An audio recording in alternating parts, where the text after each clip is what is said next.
They give us the money, maybe, that no one has signed up for. And you heard it here, folks. Welcome to the Rocks and Roots podcast. Cranky says he's having a stroke. But no, he is not. Do not worry, friends. I am Tumbles, and what Cranky was just talking about was Patreon. Yeah, I cannot believe I screwed that up so bad. Welcome. I'm just so excited because we had just had a wonderful interview with Jonathan Zaharek. That must be it. I'm overwhelmed with excitement. Well, it was a wonderful, wonderful hour plus with Jonathan. So we figured before we get into that fantastic interview, we would do our own plugs at the beginning of this episode. So we'll start with the Instagram, which is rocks_and_roots_pod. We also have the TikTok, which is at rocks_roots_podcast. And yes. Cranky does send those videos over to Instagram stories. So for those of you who don't have the ticks or the talks, you'll be able to go over to the grams and listen to that. We also have a YouTube. And what I've been doing is sending all of our episodes and uploading them onto YouTube as well as Apple. So we have that. And finally, last but certainly not least, you are hopefully listening to this on Apple Podcasts. Please leave us a review. Please stop in and say hi. Leave us some stars. If you love or like this podcast, we love and like doing these podcasts and episodes. God, I'm really fucking this up too. That's okay. So why don't we say without further ado, here is Jonathan Zaharek.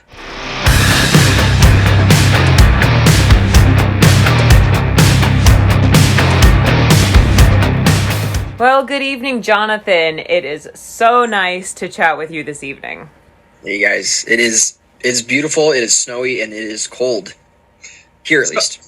How much? Because we were just up there on Sunday, and we got out of there before the snow came in. How much snow did you guys end up getting? We still only got about a foot, like most people. Really? I would say, though, up higher elevations, I saw upwards of 24 inches. So, I mean, I was out backcountry skiing, so we definitely have enough to do that. But I think total, we have maybe about 12 to 18 inches or so. So it's a good start. We're kind of like where we should be at, if that makes sense. But I mean, like, the temperatures have been super, super cold. I mean, it's gonna be like negative 25 tomorrow, and that's like it's going to be the fourth or fifth day this month alone that's been below minus 20. So we have the temperatures, and it's great, but we don't have the precipitation. Is that normal temperatures for the Adirondacks? Well, it's normal. Like, it's not abnormal. I mean, Right. If you were to look at like what average temperatures are, I mean, I would say it's like it should be teens to like 0. Okay. Around the average time, I'd say. But I've never seen. I mean, by the time this month is over, all of January, out of the 30 days, I would like to say maybe 20 of them were below 0, which is definitely a decent amount of below 0 days, and we don't normally have that till February. So it's definitely colder than what it would normally be at this time of year. All right. Wow. Yeah. We were when we did. What did we do? Cascade and Porter. Yeah, Cascade and Porter on Sunday. We had never seen those signs before that were posted on the billboards, right? When you start your hike, that extreme weather warning, we highly suggest you don't go out. Mm-hmm. Yeah. You know, you can't expect like every single person necessarily to like the Rangers and those signs are in place for everyone, right? Because they're not going to say like, unless you have experience and the equipment, then don't go. Obviously, like when you're going up to like Algonquin, there's a warning sign that says weather subject to severe change, do not proceed without further like appropriate gear and stuff like that, so it's like there's not an issue going out in life-threatening conditions. It's all a matter of how you handle yourself and how you respect the mountains and just having the gear and the proper knowledge. Because I was just telling you guys how I'm hammocking out tomorrow night at McIntyre Falls solo, and it's gonna be negative 25 minus 30 degrees, and I have the equipment and like I'm comfortable doing that. So I mean, it's not for everyone, and it's not, but yeah. Yeah, totally agree. Before you came on, we were just talking about those signs, and we said exactly that. I mean, they're for everyone, but If you have the right gear, if you have some semblance of experience, you shouldn't have a problem. All right, that was an awesome little tangent. So let's kind of rewind. And again, welcome to the Rocks and Roots podcast. Yeah, thanks for having me. So we've been following you for years, and you've kind of inspired us to start our own Adirondack 46 journey. We are normally Appalachian trail hikers, and within the last 2 years, we've started getting into the mountains, partially because we've watched your videos and have absolutely loved it and decided to give it a shot ourselves. And so far, it's been great. So thank you for that. But let's start with your background. So you are not originally from the Adirondacks. So where did you grow up, and how did you get into peak bagging? So I mean, that's every single time I tell the story, I go off on tangents or whatever. So I'll try to keep it like nice and precise here. I consider myself fairly local. Even though I wasn't from here and, I was from multiple states away, the thing is I was born and raised vacationing in the Adirondacks. Obviously, I didn't have the local experience, but I did start to incorporate myself at a younger age with knowing locals and the local life. And, out of the 12 months, I'd probably say I spent 2 months out of the year, mostly in the summer, between when I was born and 16 or so. I would spend like my entire summers in the Adirondacks and Vermont, New Hampshire, and Maine, but mainly here. My great-grandmother, who was originally from New Jersey, was invited one time to come up to a place called Camp of the Woods in Speculator, which is in the southern region of the Adirondacks. I believe that was in the 1920s. I want to say somewhere around 24, 25, so we're coming up to 100 years. And she absolutely loved it, fell in love with the camp and everything, and started to make it a habit of coming up every single year, which then resulted in her bringing my grandmother there, and then who coincidentally met her husband as well, not in the Adirondacks, but who actually happened to have a ton of Adirondack the Adirondacks were part of his life as well, and a lot of Adirondack involvement. And it was just kind of cool coincidence, I guess.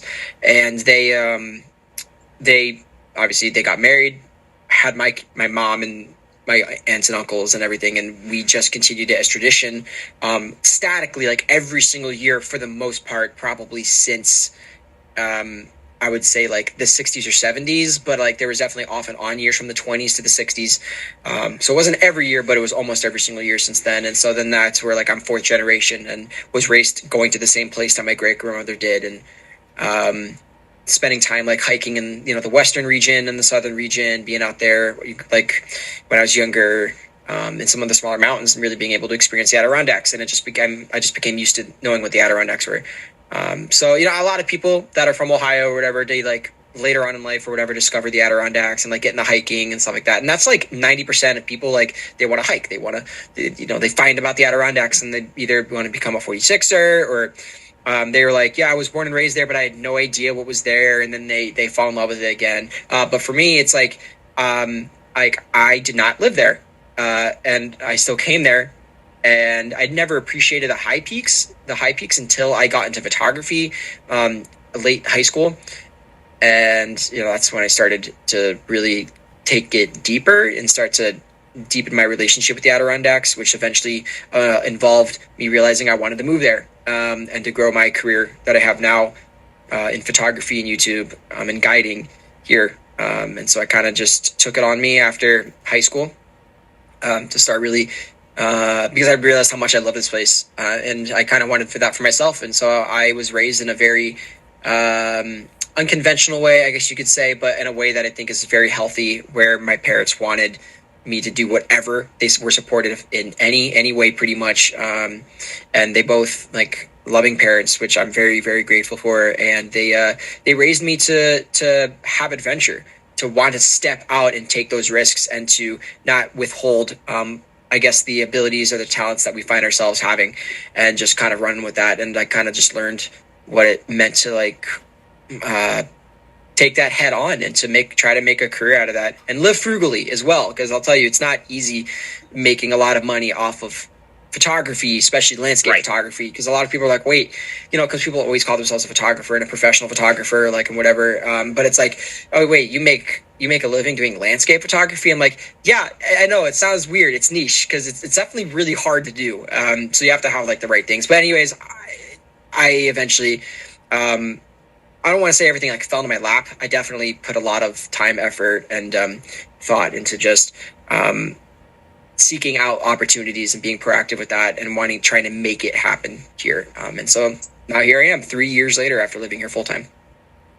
Wow. So even though you are technically not from there, you can kind of consider your fourth generation, been there every summer. You really kind of are from there. That's I mean, I don't get me wrong. I'm not going to be like, oh, I saw the Adirondacks in the 90s, early 2000s. Like I was hiking these trails when there was no one in the logbook for a week. It's like I hear the stories. I believe it. I mean, even in 2015 when I started hiking here, there's still a dramatic difference. So I get it.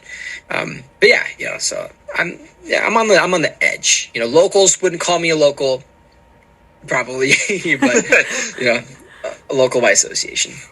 Excellent. Can you give our listeners a bit of a background and talk about the Adirondack Mountains themselves? How many are there? And please explain the 46. Yeah, so people here might have heard of the Northeast 115 or the Northeast 111. I guess what more people officially call it, simply because there's 111 mountains in between New York, Vermont, New Hampshire, and Maine that are 4,000 feet in elevation or higher, and there are 4 that are included/excluded from that list because they're under 4,000 feet, and those are in the Adirondacks. In that list, the 46 high peaks, I believe, were really amongst the first ones out of all those to really become a notable challenge, I guess you could say, in the 1920s with Herbert Clark and Bob and George Marshall. And so during the 1800s, most of the 1800s, they were surveyed, these mountains up here, because in 1797, Charles Broadhead was commissioned by the state because half of this land, these high peaks, half of them were given, this land was all given to veterans of the Revolutionary War. And so Charles Broadhead in 1797 in June was commissioned to go and survey this land. And so he made the very first ascent of the valley, and went up to that summit and bushwhacked and drew a straight line as the crow flies, and pretty much just bushwhacked and hiked that and surveyed the land, and did a couple first ascents. So in the course of the Adirondacks, which I would say pretty much in the 1800s was the whole entire, no one's really summited every single peak up until really the end of the 1800s, and thus became the 46 high peaks back in pre-survey era, when they pre-USGS era, when they thought every single peak was 4,000 feet or higher, and so they historically just kept them as 46 peaks, even though the other ones were not considered 4,000 feet. And so once they became, Bob and George and Herbert Clark all became 46ers, people really started to take on after that. And it wasn't until around maybe 20 years, less than that, maybe 10 to 15 years, about 100 people became 46ers. And then I think by the 60s, there was about 1,000 or so. Wow. And kind of just flowed into what it is today. So yeah, it's all the Adirondacks themselves are all heritage. It is all I feel from the very beginning, and why this place is so special, that the whites and the greens can't compare to, is the whole history behind it, and how from the very, very beginning, the fundamental roots of wanting to explore this specific area and how it was done is still done in that same way today. And people can still go and hike Marcy even on a crowded day. Depending on how you really envision yourself there and how you really examine everything around you, you can still go and do that and still feel like you are in the middle of nowhere, so it's, some people would disagree with that, because it's obviously if you're going up Cascade on Memorial Day weekend, there's going to be over 1,000 people up there, and it's kind of hard because there's a bunch of crying people and just sweaty people and whatever. But I get it. There's a lot of, I think it's just so beautiful that between the whole entire history of it, people are still respecting the same thing. They're still taking after the same stuff today. It's not nationally owned. It's not a national forest, unlike the greens and the whites. And Baxter State Park is similar, I would say, in a little bit. But it's the Adirondacks. It's 25% when you exclude Long Island, because I don't consider Long Island part of New York. When you exclude Long Island, makes up 25% of the state. 6 million acres, 6.16 million acres, the same size as New Hampshire, same size as Vermont. It's bigger than Yellowstone, Glacier, Smokies, Yosemite, and the Grand Canyon combined. And a lot of people just don't understand the amount of wilderness here, and it's nuts. It's crazy. It is really staggering. You mentioned these first few people. Now, when these trails were cut, we always talk about this as we're hiking up these mountains, no matter if it's New York, Vermont, or New Hampshire. It's just straight up. They're like, screw you. We're going to do the easiest part, easiest way up, and that's straight. And then everywhere else, it's all switchbacks. Mm-hmm. Even in the whites, you'll find plenty of switchbacks. Okay. All right. Because actually, the one main trail that we were on... And gravel. Well, the one main trail we were on in the whites... It was straight up. We're like, we never catch a break here. I mean, there's still plenty of straight up trails in the whites, but there are definitely switchbacks in the whites. Can you explain the reasoning behind that? I can. So the Adirondacks, like I said, are the oldest of all of them in terms of just people going and exploring them and really taking after it, especially with like how logging was and everything. The whole 1800s of the Adirondacks was a mood, man. It was very, very strange, completely different than what it is today. But in most of the surveys, most of the survey groups, which was like with Mr. Emmons, Colvin, and like I said, Bob and George Marshall and Herbert Clark and all these people who went out specifically, like, you can call them like the Elite Eight if you want. There's like 8 people that notably went and summited every single high peak and surveyed every one of them. And so when you're doing that, when you're surveying brand new land and you're by yourself and whatever, and you have this knowledge back then, all you know is to take drainages. Like, you understand like the lay of the land. You're like, okay, so we're taking drainages. We're taking, you're able to kind of understand contours of the land and everything. And when they originally drew maps, they drew maps visually. Like, they looked at everything out there and then they drew how they felt that it was visually on the map. So when you saw a really old 1800s topo map, it's because they were out on the mountaintops looking out and visually looking at it and kind of look like putting themselves above looking down of how they feel like it looked and everything. The reason why all the trails are straight up and why they're still that way is because mixed with how the trails were, how the mountains were first summited and brought up by the first few people, and secondly, the rules that are put in place to preserve the land. And so since, the APA, the Adirondack Park Agency, I think it was formed in the 80s, there was not a ton of hikers before the 80s. Like, I mean, we're talking maybe just thousands throughout the whole year. And so there wasn't a need to change up trails and whatever, and it was still rugged. Like, it wasn't until the 80s that there were actual officially marked trails going out to like Phelps and like Colden and all these other things. I think like there's a lot of like stuff that wasn't done until the 80s. And so once all the Constitution of the Adirondacks was written, they kept all that stuff to preserve it. They would just maintain the trails that were put in place, maybe reroute a few of them. In the 90s, early 2000s, maintain some of them, and then they stopped maintaining some of them and whatever. So the reason why the trails are what they are is simply just because of the old history of the Adirondacks, and it's just what's one of the many things that makes this place so awesome and different. That's amazing. Thank you for the explanation. We're like, oh, it's because they just didn't want people to hike up. They wanted the mountains just to themselves. It's the raw. That's like why I'm saying, like, you can still go up Marcy, and still feel like how they did, right? Because it's the same trail they took. That's cool. So we actually, and what you were saying about if you time it right, you are absolutely right. You can go out there and feel like you are in the middle of nowhere. We managed to get a Marcy summit with just the two of us up there. In June. In June. We left really early and got really lucky, and we felt as we were going up, we were talking about Theodore Roosevelt. He came up from the other side, but we were talking about Theodore Roosevelt, and like we are literally in his footsteps. And it was an incredible feeling. So where does Van Hovenberg fit into that history? Oh man, Van Ho. Oh man, he's so okay. Look at Mr. Van Hovenberg, Henry Van Hovenberg. It's like okay, he's very eccentric. Okay, he was wealthy, and I haven't read the book on Mr. Van Hovenberg, so I know some of his history.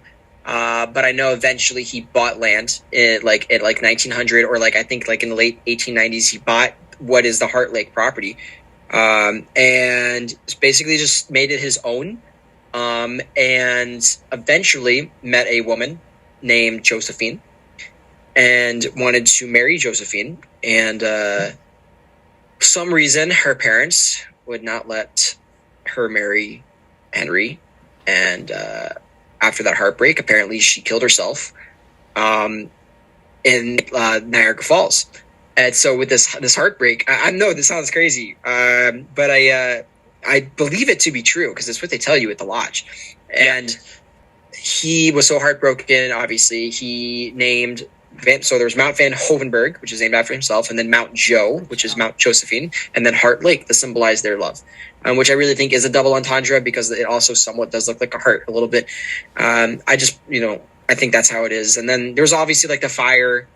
I think it was 1913. About. Hopefully, I'm not getting a lot of statistics wrong on this podcast. We'll test it. All right. No, that's okay. We are learning. I still have a subjective memory.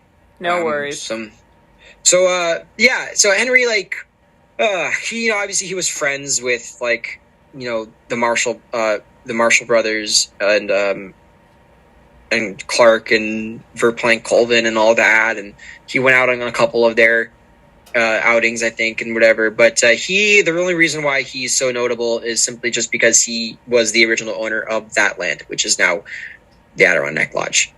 So it's just a history piece. Okay. Yeah, for those who don't know Van Hovenberg and who've not been in the Adirondacks, that's the most popular trail that goes from Marcy Dam to the top of Mount Marcy. I got that right, yeah? Okay. Yep. All right, excellent. All right, so you have a gallery coming up this weekend, I believe. Can you talk about that a little bit? Because that's going to highlight your Winter 46, correct? Yeah.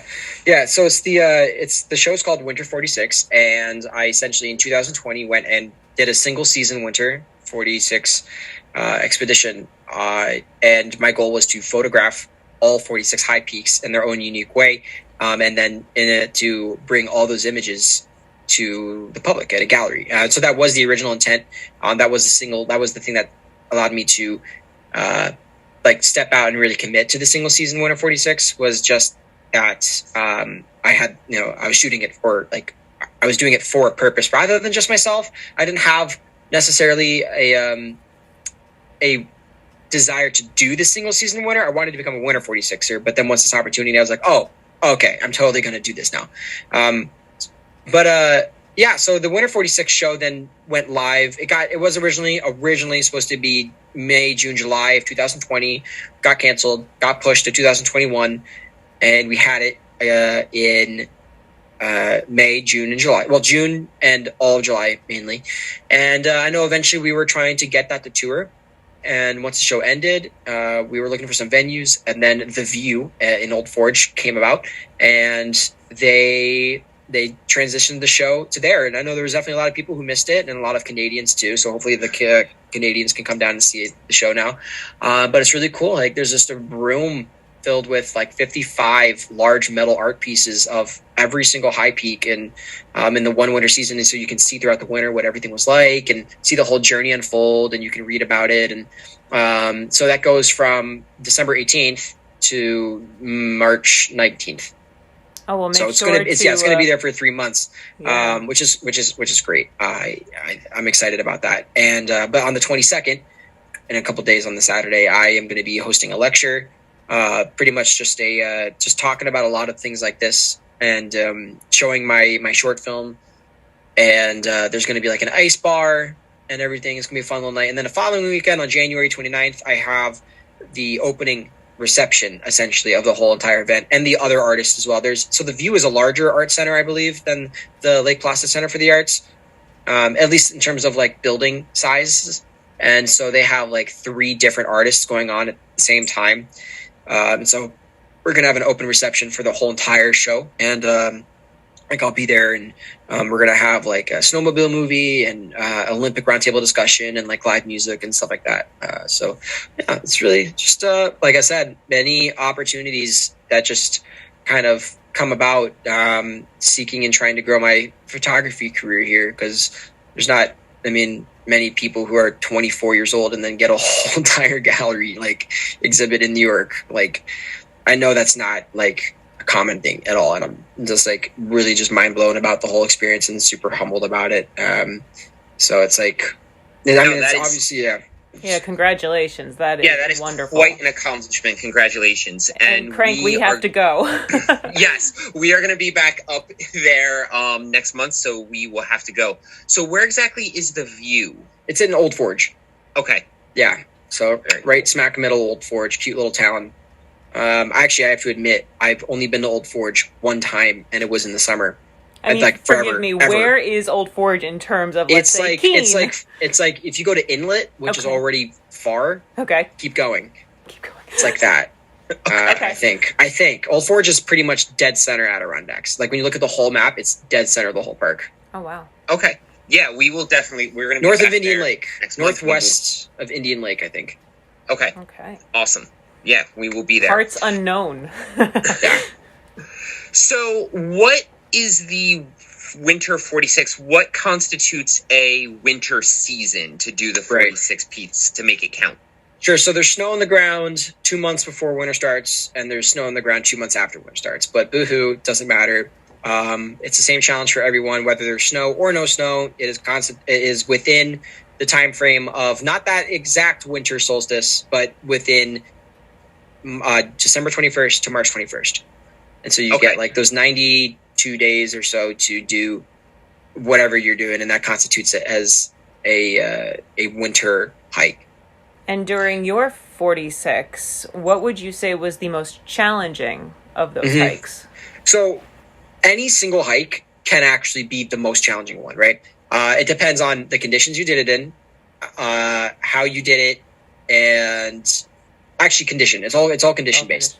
And so, for example, for me, my hardest day, I think, was when I did the Seward, all 4 Sewards, the Seward Range solo.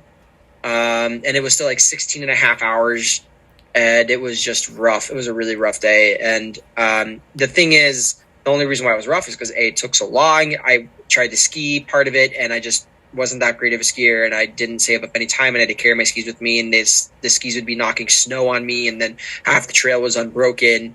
And then it was like terrifying to like hike out of the Sewards in the dark and everything by myself and whatever. And I was just so tired. And I didn't pack enough water or food for that as well. But the Seward Range could have been a piece of cake. You know, it could have been hard frozen conditions, broken out, plenty of food, warmer, didn't ski, or I was a better skier or whatever, and something else could have been harder. But for me, that was definitely the Seward Range. There's also that. I mean, there were definitely a lot of tough moments, but because like I live here and everything, I was able to plan out exactly when I wanted to go and do something. There's only one really poor weather day, and that was when I did Redfield, Cliff, and Marshall in a day. And in the wintertime, it's actually really easy to do Redfield, Cliff, and Marshall. If you have it in you, it's easier to do them in the winter, those 3 together, than it is in the summertime. And because there's a lot of you can save a lot of time and distance if you know the route really well, because you can cut directly over the floodlands and save at least a mile, maybe even a mile and a half round trip by going straight over floodlands, over the ice and snow rather than around it. And then for me, like I know the bushwhack route off of the backside of Cliff, and so you can just, once you're on Cliff, instead of going back down and all the way towards Redfield and then back over to uphill and then back down to floodlands, if there's enough, if the conditions are right and you know where you're going, you can just shoot straight off of Cliff and just go right back down to the floodlands and then hit up Marshall and then out. And especially if you know how to ski, like you can do Redfield, Cliff, and Marshall, I'd probably say under 8 hours. Like assuming you have like in you and you're physically capable of doing that, because skiing is so fast. And I don't actually even own a pair of snowshoes right now. My pair of snowshoes are actually on display at the View at my art show.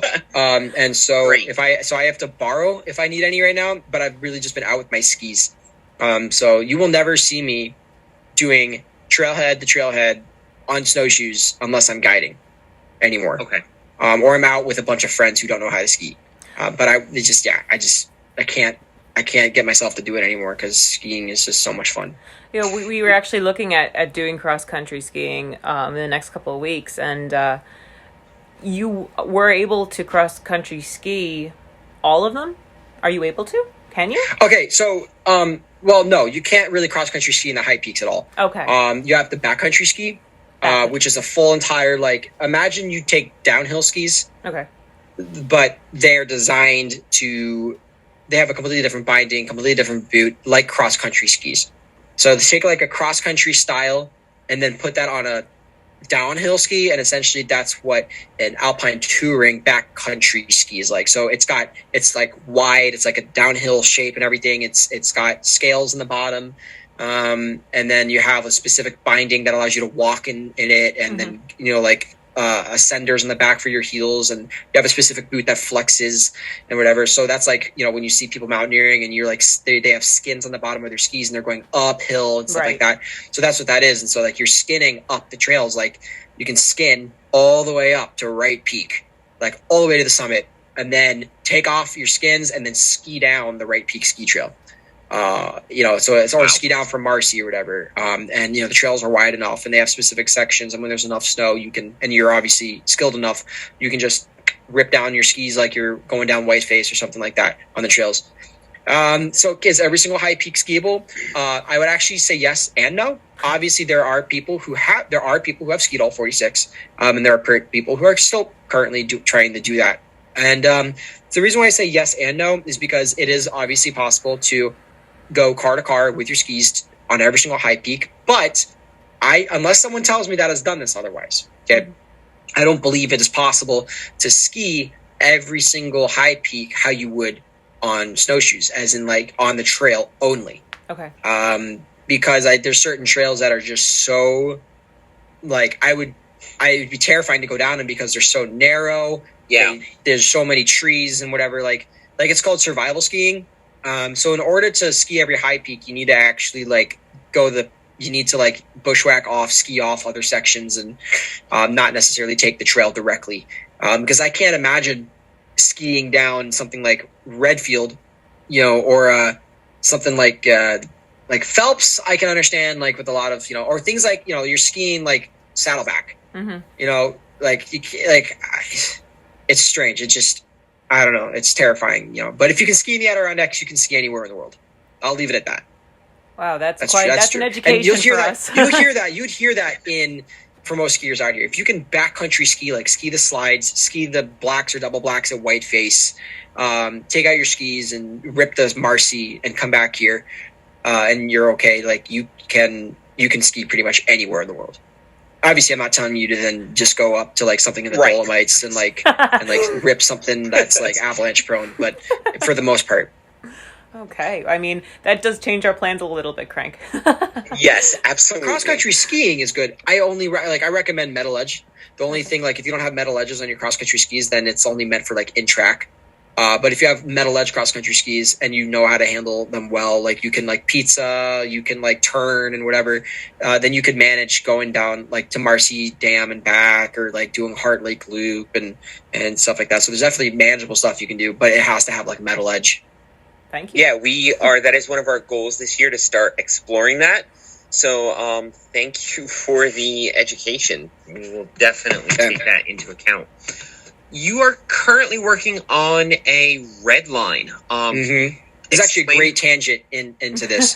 Yeah, so the red line essentially is it's a universal term in the hiking community. It pretty much just, when you redline something, you do all the trails. I'm actually surprised to see how many people, at least in the Adirondacks, haven't heard of this. In the White Mountains, it's a standard thing, because people do the red line of the Whites, which is crazy. It's like, I didn't even know, it's like 2,000 miles, I think. But out here, it's only about, once you've done it all, you've done around 600 miles or so. But like, it's only 350 miles of trail. And, well, in the Adirondacks, though, it's still very difficult because half of those trails, the reason why I became the 10th finisher of the regular one. So just like not winter or whatever, just the regular one in August, and no one else has completed it since. And I'm actually shocked. I was like actually trying to I knew there was other people going for it, and I was like trying to like get it done so I could be top 10. But no one's finished since. So I guess I didn't realize like you didn't have to rush. Yeah. But I mean, I still enjoyed it. But anyway, so like once the reason why I decided to do the red line in the first place was because I threw it on a map. I digitally created the map of a red line. And then I just clicked delete on every single one that I've done. And until I got down to what I had left. And I was just like, whoa, I've done 80% of this thing unintentionally. Yep. Wow. Yes. So I'm going to go and finish it. And it took like maybe 7 or 8 outings. They were long outings because I'm a trail runner. Like there were days I was doing 41 miles running. Like there's just a bunch of like marathons and ultra marathons and cause it's like longer days in the summertime, like after dinner, like at 5 p.m. or just before dinner or whatever, I'd go out and do like a 10 or 13 mile section of trail, just run it before the sun goes down and come back. Cause there's a lot of flat stuff, a lot of very remote backcountry flat stuff that people just don't do. A lot of abandoned logging road stuff that had marked trails, a lot of horse trails. But it has to be a marked trail. It doesn't have to be maintained, but it has to have or had USGS trail markers on them. So no bushwhack? No bushwhack. Okay. Yeah. Yeah, so I'm working currently on the winter version of that, which no one's ever done. I contacted Eric Schlemmer, who's written many books here in the Adirondacks, very well-known bushwhacker. He's done nearly 3,000 mountains out here, I think, or 3,000 summits in his lifetime. And he's very, very knowledgeable person, and he created the Adirondack Trans route. That's why the Trans Adirondack route. Yes, okay. I know who you're talking about now. Yeah, so border to border. And then he created this challenge, which is called the 250 plus miles of High Peaks Wilderness Area Red Line Challenge. And he created it before areas like Dix Mountain Wilderness and Giant and Whiteface and Esther became like High Peaks Wilderness. And so, for example, because it's only trail markers, I don't have to summit things like the Santanonis or the Sewards or things like that because none of them are trail markers. So it's all the surrounding trails that do. But that makes it more difficult because you have to go out of your way to certain trails that you never would. And so I'm doing the winter version. But why I came to the decision to do that is because I did the same thing. I threw it in and I just started ticking off every single trail that I've done in the wintertime. And I was about 60% of the way done naturally. And so I was like, okay, this is fun. I've done all these trails now. So like, I know what they're like. I'm a skier. I have so much free time. And I obviously like being out in the cold. And so I decided this is going to be my winter challenge and I got to get going on it. Like I've only done 2 out of 18. I have 18 outings to do. I've done 2 of 18. And so I'm also just been waiting for more snow, but we have enough snow now where I can go do flatter stuff. Mm-hmm. But after crunching the numbers, I have approximately 280 miles and around 52,000 vert. But when you compare that to the whole entire thing, which is approximately 650 miles and around 150,000 vert. So you have to do that in 2 months. So I have just to do the 280 miles and the 50,000 vert. Yeah. So when you crank it all down, it's only like, maybe, what is that? Like 2,500 feet of climbing per hike mm-hmm. and 16 miles. So it's like having to go out and do, I would say, tabletop and Phelps like 18 times in winter season. Okay. That makes it sound more manageable. it's easier than the single season winter 46 if you can ski. If you can't ski this, oh man, there's a reason why no one's ever done it in the wintertime. Because half of these trails, like the Cold River Loop, the Northfield Placid to Moose Pond, Newcomb Lake, Racket River stuff, the NPT, the whole NPT, the Long Lake to Averyville, which is like 37 miles of it. And then there's other trails out there, Pine Pond and the Preston Ponds and Lake Henderson Loop. There's all this stuff that's like no one's going to have it broken out. Mm-hmm. So I'll be out there with my backcountry skis, cranking it out. And I got to figure out my boot situation because my boots are comfortable and all. They're very comfortable, but I did get a half size too small. And so like longer days kind of suck. But and the skis that I have, my Hypervectors are great for powder, like breaking through powder, but they're not fast because they have scales on the bottom. So I might use something in between, like on these other days, like metal edge, cross country style, that are like smaller, like they look like a cross country ski, but they have metal edge and fish scales on the bottom. So yeah, we'll see. I'm not trying to think about it too much. Like tomorrow I'm going out, to hike, but I'm not doing any of the red line. And so I'm not going to even touch any more red line stuff until Monday and Tuesday. And I don't even know what I'm going to do yet. I do every single thing based off of conditions. Okay. Right. So what are you doing tomorrow? I'm hammock camping up at Wright Peak. Wright Peak, that's right. Yeah, well, not on the mountain, obviously. Like I'm camping below it at McIntyre Falls at the campsite there, and hammocking because I'm going to make a video of what it's like to hammock in sub-zero temperatures and then go watch the sunrise and Wright. It's going to be a little rough, but I just got to make sure like I have all the appropriate gear and everything. I just like my strategy is like right when I get to the campsite, before I take anything out of my backpack, I'm going to put my camp stove down and I'm just going to start just boiling water.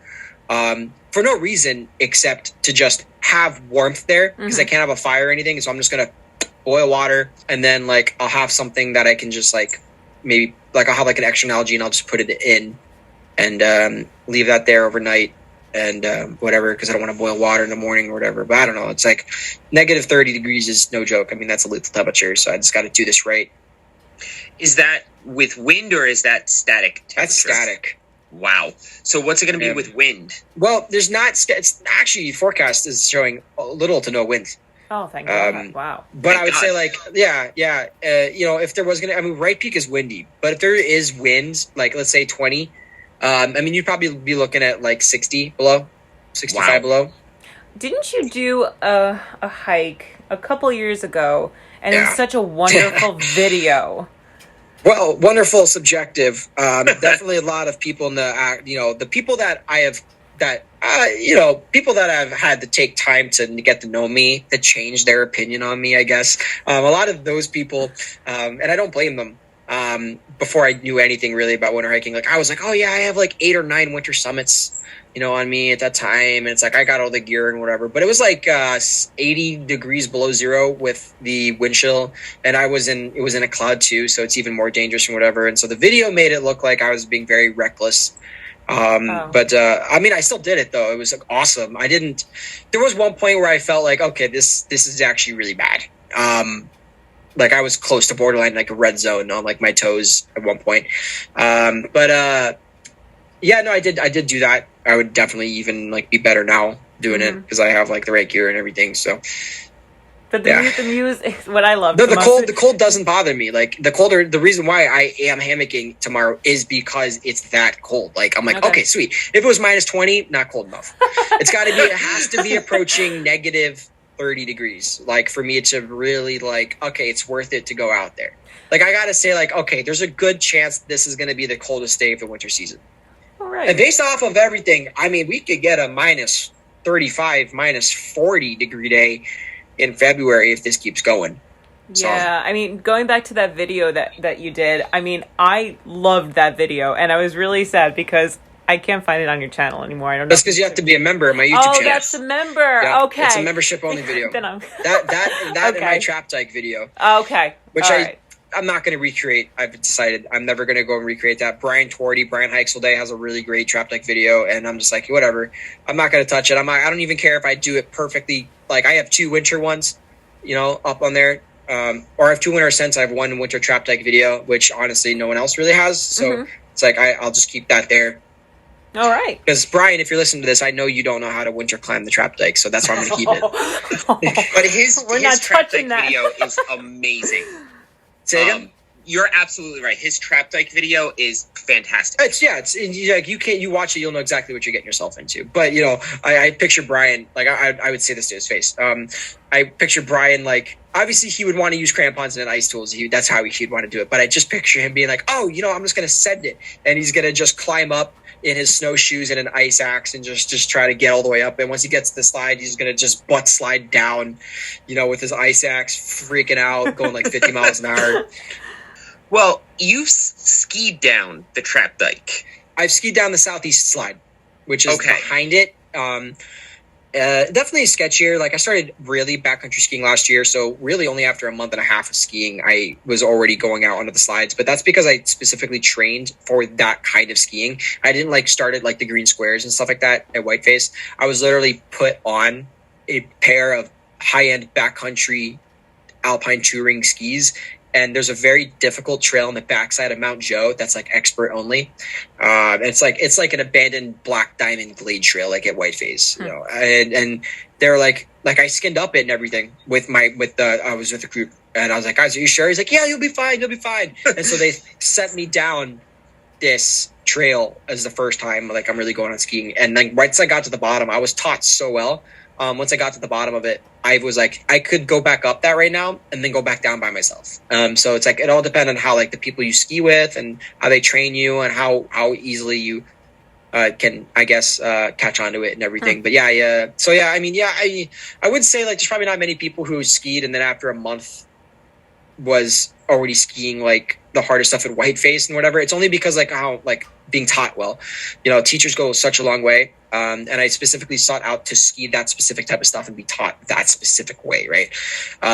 So it's like you're not gonna learn how to run a marathon if all you're doing is rock climbing. You're not gonna learn how to outdoor rock climb if you stay to do difficult indoor stuff and then eventually and then move outside. If you want to learn how to rock like outdoor rock climb, let's say specifically, if you want to learn how to trad gear, placing your own gear and go and rock climb, then that's what you do. You don't start in the gym. You go out there and you do it, right? And this is you can apply this to anything in life. You know, if you look at the person you want to be or what you want to be doing, obviously there are some steps and stuff you might have to take to get to a certain place. But for the most part, if you're able to maybe put down some money on something that you need to buy or whatever, it's like go all out. Like put yourself right there. Don't start low and go slow. Just put yourself and learn with what you have and what you want. You know, I'm not saying like if you're going to like lose the interest, like obviously don't go, like if you want to be a photographer, don't go and buy a $5,000 camera only to lose interest a month later.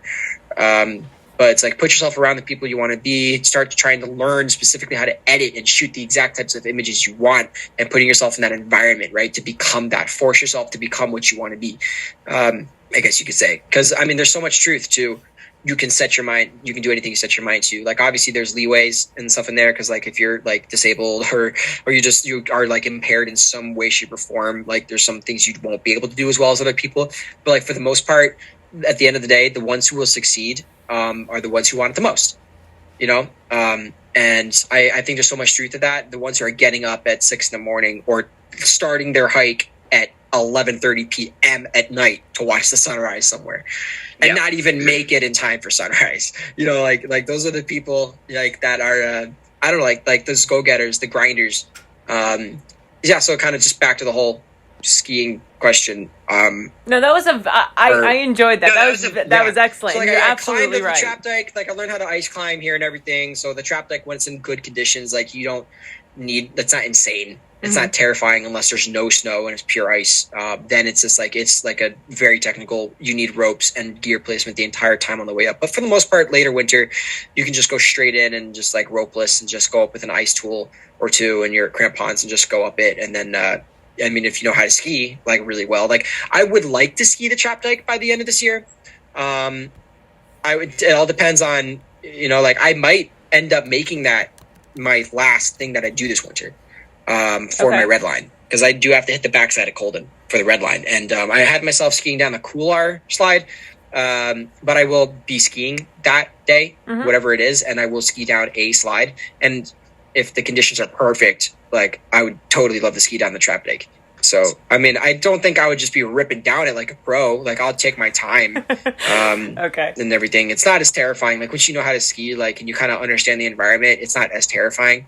As long as you know how to, like you can, as long as you know you're not going to lose control going straight down and not know how to stop and run into something. Like, once you get past that and you're like, okay, I know how to carve and stop and power turn and you know, like all these other technical backcountry terms and stuff, then it's like, okay, yeah, this is fine. I can get down. I might not get down fast, but I can get down.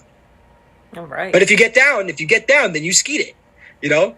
So if you walk your marathon or you run your marathon, You still did a marathon. You've done your marathon. Obviously, there's cutoff. There is a cutoff time. Yeah, exactly. Just walk fast enough to beat the cutoff time. Your cutoff is either death or turning around. Excellent. We are looking forward to those videos. If you're able to put that on film, we're definitely looking forward to that. Yeah, I'm not. I'll tell you this though: if I do record me skiing the trap dike, you better believe I'm only going to show the parts that make me look like I know what I'm doing. It will be very like, I'm gonna watch this and be like, man, they have no idea how terrifying that was. It makes it. I'm actually only gonna probably be recording the people doing it that actually know what they're doing. So, and the trap dike's really the only things I would actually film skiing. Only stuff that's really, really well known. I won't really be recording a ton of stuff because I've learned that the backcountry skiing community is actually way more secretive, way more protective about their locations. Oh my gosh, yeah, they're crazy. Like I was standing on Algonquin and the skier guy came up and says, "Oh yeah, I know you. Yeah, he was literally like, yeah. I actually saw that you've been skiing. Listen, love your stuff, but listen." He was like straight up. He's like, please don't go and record all these secret skiing locations for the world to see. And like, I understand it. I'm like, I get that because it's like, they're not gatekeeping because it's not that. You don't look at it like gatekeeping. A lot of people look at it like gatekeeping and it's like, no, they're not forcing them out of there. They just want to keep specific places just to like, they don't want places to necessarily become overcrowded or well known. It's not that they're not trying to they don't want people to experience it. They just being like, hey, don't go and record this remote glade on the side of this mountain that no one knows about because it's fun, to just go out there with their friends, whatever, and they don't need to know about that stuff. So I'm kind of just doing it as respect for that community. So it's just like, yeah, I'll ski. I'll record a couple skiing videos, whatever, show people now. Like I'll go maybe show a vlog of me skiing the Right Peak Ski Trail or something like that. Everyone knows about that. Mm-hmm. You have provided me with a perfect segue. My segues in the last couple episodes have been on point, and you have provided me with yet another one. So yeah, backcountry skiers worried about overcrowding. The entire Adirondack region, there's a debate on overcrowding. Yeah, people are going to hate what I have to say about this, but I'm ready. We're ready for it. What is your stance on it? What solutions do you advocate, if any? Okay. The only reason why I feel I'm in a position to advocate my opinion on overusage is simply because of the people that I recreate with. I can't say that, even though I started hiking here in 2015, I am no way, shape, or form going to put myself in the shoes of someone who grew up here in the 80s and 90s. But for those of you who are listening to this that might know 46 of 46 podcast, yes. James Appleton was born and raised here in Lake Placid and his whole life here. And so because I've spent so much time with him and other people that have lived here their whole life, I have a pretty decent understanding, I feel like, of what this place was like before that. And it's really helped me kind of formulate my thoughts on this. But I will say I did start hiking here on that cusp of the explosion, I guess you could say, of hikers, which was 2017. I think we would all agree on around was 2017 summer is when, ironically, when I started vlogging and everything too. So people could blame me if they want for everyone coming here, but whatever. But no, seriously, I do think overcrowding is subjective. I don't think overcrowding actually is a problem all year round. I don't even think it's a problem everywhere in the park. I think the trails specifically, the trails themselves can have an overabundance amount of people and absolutely can be overcrowded on infrastructure. And a lot of this is because there are people not, a lot of the DEC and the state are not putting resources where resources need. And I mean, I'll say it, like, they're not getting with the times. They're just trying to, it's the difference between wilderness and wildness. It's like the difference between restriction and restoration. So like there's a difference between letting a place naturally grow and flourish, and then a difference between that and putting in all of these restrictions. I don't know. It's like trying to find the art of how can we let all these people be here without kicking them out, because they have every right to be here. But how can we cope with this? And I think they've done a poor job with that, simply because there's so much money that's not going towards this stuff. Now we're obviously not a national forest, but the state did just give ORDA, the Olympic organization here, $502 million to rebuild their Olympic infrastructure. Now, it is important because the only reason why Lake Placid is the way it is and the high peaks have the tourism that to do, I would say, is entirely because of the Olympics. And there's thousands and thousands of Olympic athletes and people here in train and use everything in the state, makes a ton of money off of it. So I understand why it's a good investment and all the roads and everything here. So I'm not trying to compare ORDA to the high peaks, but when you look at their budget, they cut rangers, they cut spending on everything. And they're trying to obviously restrict people from being able to come here through now like the pilot reservation system, which I even have reservations just about what I feel like about the Adirondack Mountain Club. And I'm sorry to interrupt. Can you explain the pilot reservation system? So it sounds like they're starting to institute a program where you have to the AMR reserve? is the AMR, right? So this whole last summer was a pilot reservation system. So they it's their property, they own it, they have an easement, right? So they have this easement and everything, and so they're allowing people. It's like, okay, if you're going to hike on our property, then you have to follow these rules. So because they have the private land and that they own it and every single thing, they specifically, the DEC actually didn't want this. The DEC claimed reservations are and will always be a last resort, and I do believe them, because I believe the DEC strongly wants to withhold the Adirondack Constitution. The reservation does not fit in place there anywhere. You'd have to skew a lot of things, kind of like, not to get too political, but how we've done with our own constitution in the United States a little bit. With the AMR, if they want to do that, I understand why they're doing it. I'm sorry to interrupt again. Yeah. What is the AMR and what peaks would that cover? So the Adirondack Mountain Reserve essentially is the eastern region, which would be like the Lower Great Range, Colvin Lake, Nippletop Dial, Indian Head, and Lower Ausable Lake and all that, Sawteeth. So they have a ton of traffic there, but they what's funny is in 2020 they actually cut their parking lot in half. We saw, and then with the influx of hikers on top of that, which 2020 was extremely overcrowded.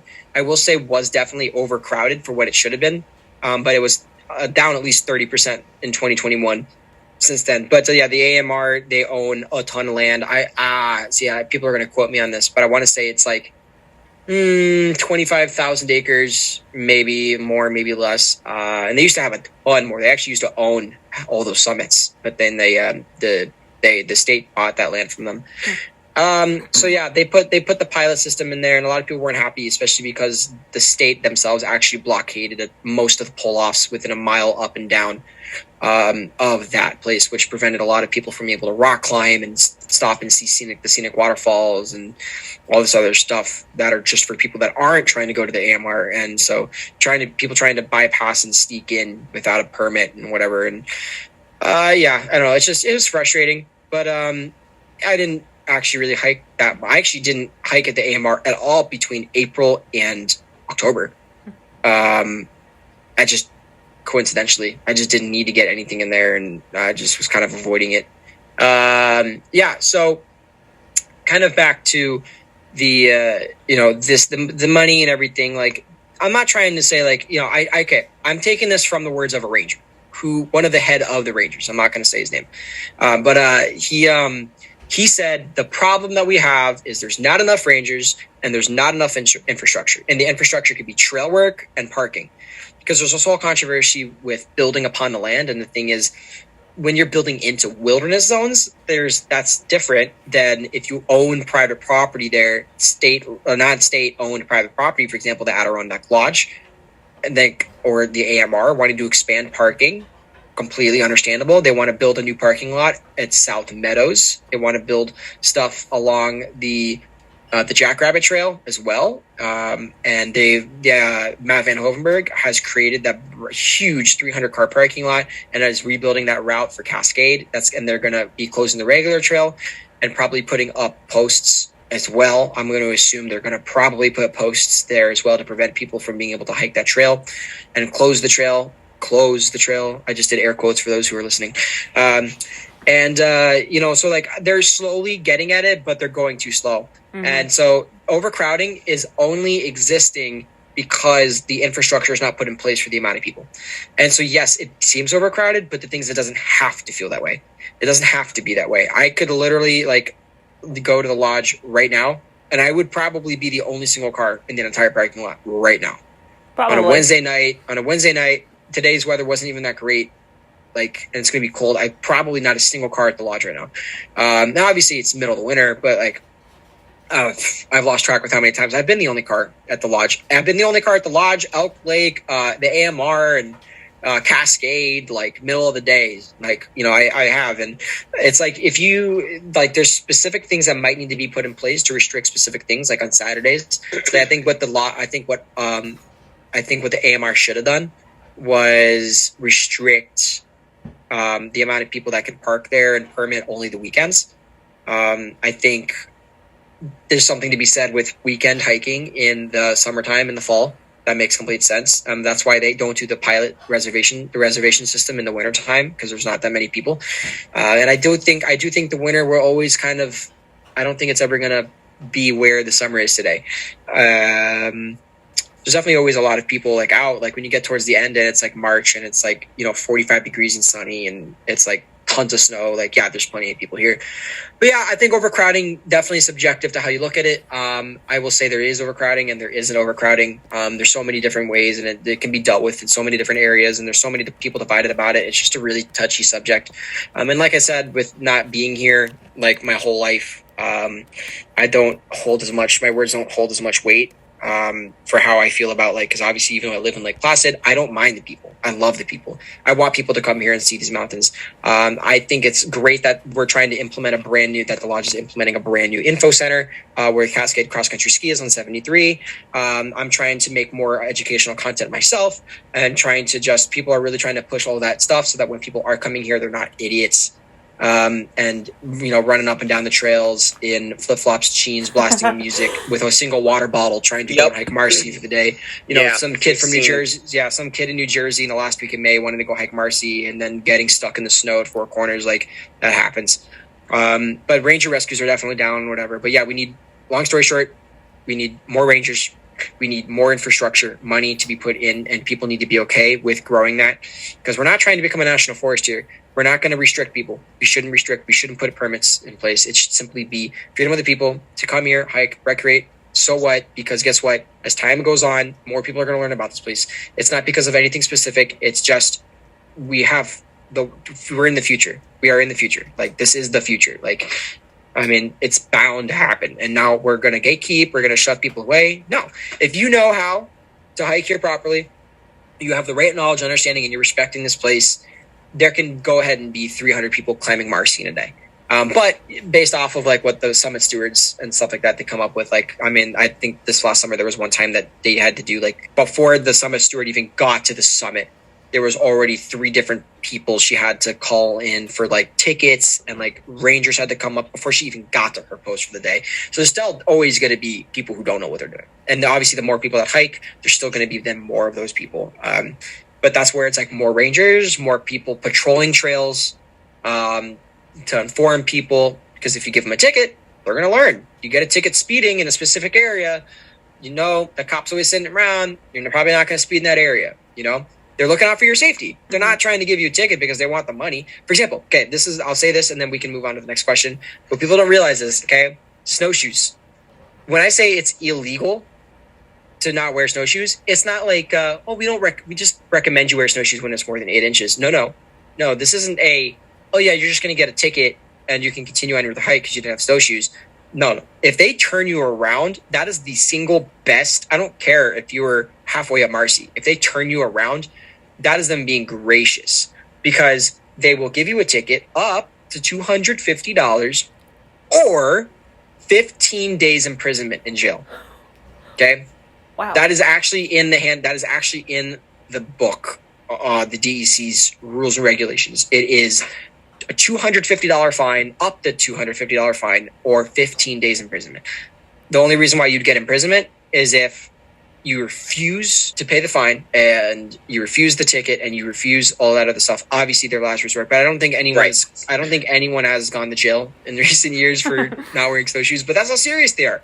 That's the biggest problem for winter, is the lack of snowshoes. Which, by the way, not to like get anyone, you know, excited about this, but I didn't realize this until last year. But Colvin, Blake, Nipple Top, Dial, the entire Dix Range, Giant, Rocky Peak and Whiteface and Nestor are all not required to have snowshoes.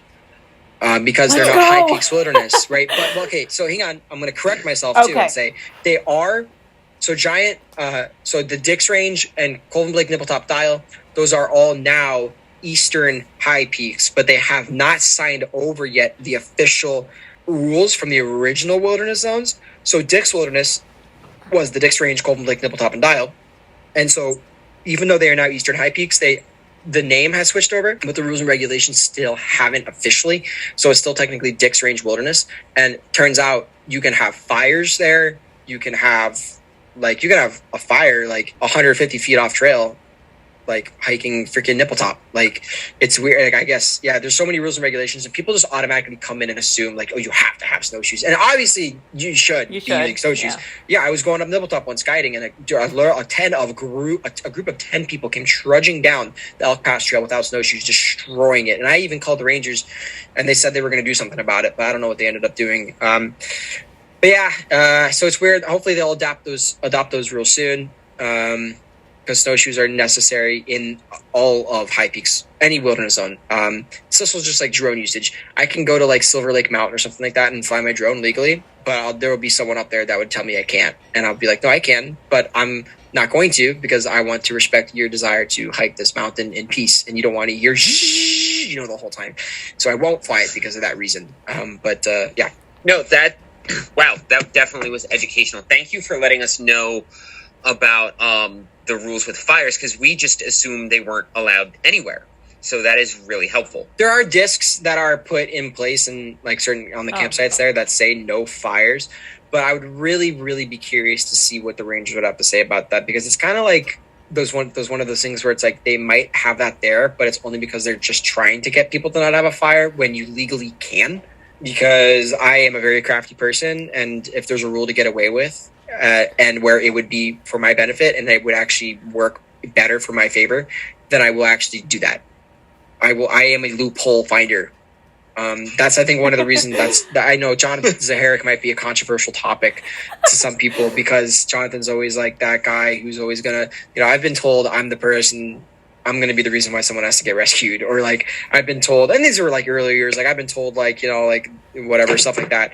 But it's like, look, I do like getting away with things, but I'm not going to like get away with something that's actually like illegal. Like I will do something that's like, I will fly my drone in a spot where you think it's illegal, but it's not, like that type of thing. Like I'll get away with it.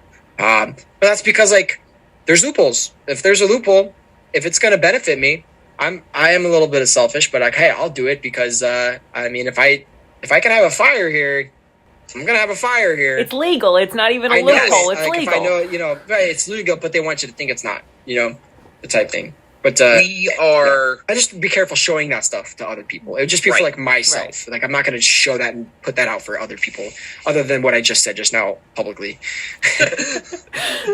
No, we are, and I wish that this attitude was more prevalent in the hiking community at large. We are huge advocates of individual responsibility and individual self-interest while respecting the land and while respecting the people around you. Yeah. So most of the rules that are in place, a lot of ones that we think might be unfair or whatever, are simply just because one person has to do this, everyone has to do it type thing. And they're put in place for those things. Like every single person, it's up to their own responsibility to respect the land and to do whatever. And then just obviously what you believe about the land and everything, I guess, will flow from that. But that's why it's like the Constitution here is so important, and understanding what the history of this place is and why it's so important and why the trails are straight up, and the little things like that. Mm-hmm. Yeah, absolutely. So we've kept you about an hour and 15 minutes at this point. It has been a wonderful conversation. So great. I'm looking forward to going back. I don't listen to all of our episodes, but I'm looking forward to going back and listening to this, and just because we learned a lot and I haven't been able to process all of it. So I'm definitely looking forward to going back and listening to our own shit. So like I said, we've kept you about an hour and 15 minutes. I mean, if you have some specific questions, I can go like 60-second answers on them. Well, I see some questions here. So you want to know like about Katahdin and like hardest off and trail running. Well, I was going to ask you if you wanted to come back for a part 2, because there is so much more to talk about, and you are a wealth of information. Yeah, definitely. I mean, I could definitely come back for part 2. So, I mean, I'm here. I'm not going anywhere. Oh, thank you. Yeah. Fantastic. So yeah, I think we're going to about wrap it up. The other stuff we can save for a part 2. But to finish, we always like to say that we are blatantly ripping off Kyle O'Grady's Trail Tales. And we always ask our guest at the end to share some type of trail tale, I tried to say. It could be funny, it could be serious, whatever you would like to share that you think would be interesting. You know, what's funny is, despite me having thousands of miles on my feet here, I'm not saying I'm not going to say a story. I will say a story, but I don't have many like crazy experiences here, except my like very terrifying like Bigfoot type related encounters out in the southern region, and but instead of that, I'll talk about. What? Well, Sasquatch. Okay, yeah, Sasquatch is real. That's not a joke. Sasquatch is a real thing. Okay. I don't. Yeah. All right, let's go with that. No. It's gonna take too much time. You can say that for part 2. Okay. You know, listen. I will actually spend 10 minutes explaining on part 2. Come back for part 2. I will take 10 minutes explaining exactly what Sasquatch is, and people are gonna realize that it is actually a legitimate flesh and blood creature roaming around the wilderness of the United States and dozens of other countries around the world. Aside from that, here's the story. So I was going and doing Rocky Peak Ridge, right? Okay. This was earlier this year, actually, or last year. So like, I think around late May. There's still snow. It's like, there's still enough snow in the call and stuff that you could get away without snowshoes. But like, you maybe wanted them or whatever, but I was just having fun. But I was trail running, kind of trying to get stuff done early season. And there's this coming back up giant, which, by the way, doing that sucks. Every single time. There was one time that I think the second time I did that call, I went up the giant, then I went down, up Rocky Peak Ridge, down, back up giant, then back down, up Rocky Peak Ridge, and then down and then back up. It was awful for something that just didn't have to happen. But anyways, this time around, there's a really cool spot going back up giant that if you know where the trail is, it looks like a trail, but it doesn't point to anything. Actually, I think it just says not the trail or something like that. But if you go down that, it actually takes you to a gorgeous outlook of the giant's east slide.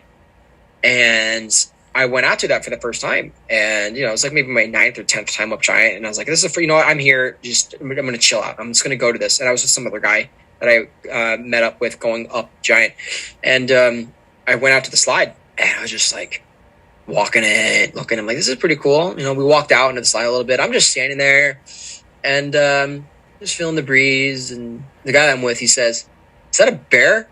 And I just kind of just like, I heard that, and he's far enough away from me where it was like, it wasn't like right next to me. He's kind of distant, and I heard him say that. Like he said it to himself, but out loud. And then I did a double take in my mind. I was like, what? He's like, is that a bear? I'm like, I'm not expecting him to say this. I'm like 4,000 feet up on this remote slide. What do you mean? Is there a bear? I've never seen a bear in the Adirondacks. And he's like, look over there. And I'm just like looking. I'm like, what are you talking about? He's like, look right there by the tree line on the slide. And I look at it, and sure enough, there's this dead bear, a dead black bear sprawled out on the slide. And I'm like, what on earth? And so I walk up to it. This thing's like the size of like maybe a golden retriever. So it's not a big, it's not a little one, but it's like a junior. It probably like full grown. So would have weighed like nearly 150, I'd say. Not full grown. If it was still alive, it'd be like 150. And I'm just like looking at this thing. I walk up to it. He walks up to it, and we're just staring at it. And I'm just like, how did that, what? And we had so many questions. And so after examining it, I took pictures of its face, its paws, and everything. And we were just confused how that got there. And so then after everything, I actually ended up sending the images to Mr. Nichols, who's head of wildlife biology at Region 5 at DC. And he was just like, wait, what? He was just as shocked as I was. And he looked at the pictures, and he was just like, bro, this is nuts. I don't even know how that thing would have ended up there. Like these pictures, and asking me questions about it. And I'm just like, yeah, it's weird. Like, maybe it was there pre-winter and it froze, or it fell or something, or we don't know. It was weird. And so he ended up, little did I know, he ended up sending the images of that to every single ranger of Region 5, the main ones of the high peaks. And like, I'm acquainted with some of them, but that night I also coincidentally went to a party that had 8 of the Region 5 Rangers, and all the ones who fly the helicopters, all of them right there. Right, so we're all just chilling, hanging out. I'm like, of course I'd be at this thing, but just like enjoying it. And in the midst of our just talks, Rob Projacolo, who's like, he took Scott Van Leer's position, so he's somewhat of the head honcho, but now he's in Region 4, I think. But he is just like, oh yeah, did you guys see what Jimmy said to everyone? Did you guys see those pictures of the bear? Oh yeah, we saw those pictures. That was crazy, you know. And they were just talking about it. I'm just standing there. They have no idea that was me. And I'm just like, listen. I was like, hey guys, that was today, and that was me. I took the pictures of that bear, and I sent them to Jimmy. They were like, wait, this is so weird. That was you? I'm like, yeah. They were asking me questions, whatever, and so my roommate actually ended up the next day going up to the bear and actually declawed it, and now I have a necklace with a bear claw. Oh wow. On it from that bear on the slide. So that was just a really fun day. What an exciting day! What a story! Wow. Yeah, and no one has any idea how it got there. Like, you know, my guess is it was too high.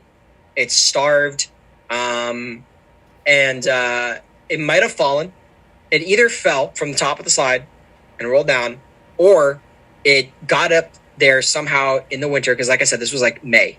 There was still snow in the cull, and it got up high. It froze to death. It was trying to hibernated up too high. It was a young bear, and somehow got frozen in the snow and then thawed out over time and ended up there. But was kind of preserved throughout the winter, which was my guess, because the coloration and stuff like that didn't really match up at all. Okay. So it was kind of interesting because it looked fresh. It looked more fresh, but the coloration and the deterioration of the animal indicated that it died a long time ago. Okay. But it was all completely fine. Gotcha. Wow. Mm-hmm. All right. Well, yeah. Thank you for sharing. I'm thinking about that story. Sorry. So yeah, to finally wrap this up, please share all of your socials with us. Oh, right. Yeah.